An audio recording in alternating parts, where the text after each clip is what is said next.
appraisers and dealers across the world will offer you one key element of advice when you're collecting art. And that is, you need to buy what you love. You don't have to understand it. You don't have to understand the process in which it was created. If you love it, buy it.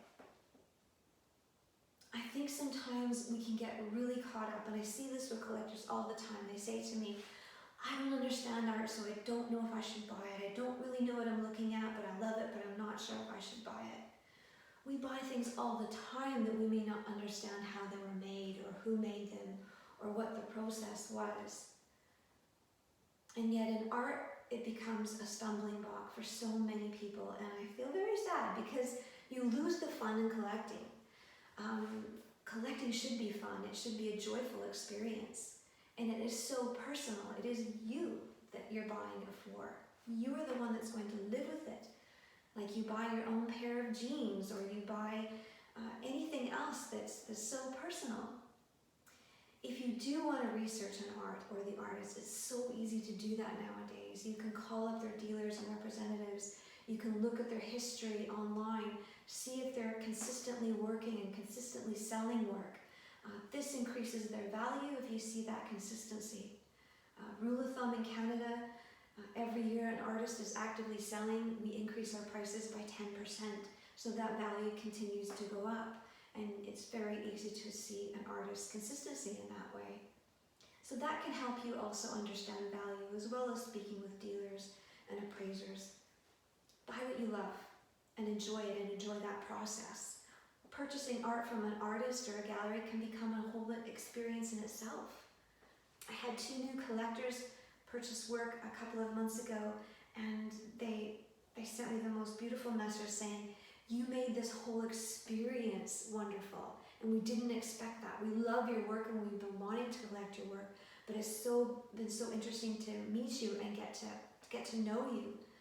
So make that part of your experience as well. You've asked me a lot about my process and my work, and I tend to not talk about that much because I can think it can be over-talked in our industry, and I think it begins to make the work fall flat. We miss the emotional content when we're talking so much about process. I'm a self-taught artist. Most of you know I grew up in the wilderness of Saskatchewan. My father was a conservation officer. So we were stationed in provincial parks, and that was my home for the first 12 years of my life. And so this subject matter is certainly near and dear to my heart. I've taken those personality tests for companies that I've worked for in the past. And my key characteristics that are strongest aren't creativity. They're emotional intelligence, compassion, empathy. So this is what I bring to my work. My work is not illustrative. It is filled with emotional content.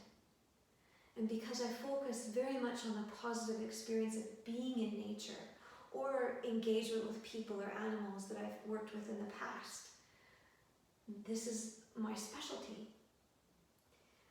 You'll see my work changing and evolving in style, and that's always trying to improve the work, but also focusing on that emotional content. So you may see some more realistic painting, you may see something that's more impressionistic, but that consistency of emotional content is always there. I just feel like there's enough fear and anger in the world.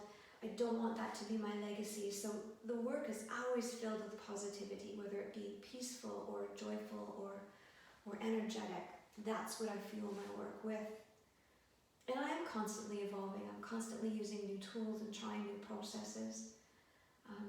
And if there's anything else you want to know about the work that I hopefully can answer for you, please write, call, email. I'd love to hear from you. I'd love to hear about your collections. I often have collectors say, oh, you don't want to know about my collection because it's not your style. I love all kinds of work. Just because this is my focus doesn't mean I don't enjoy or appreciate all kinds of art.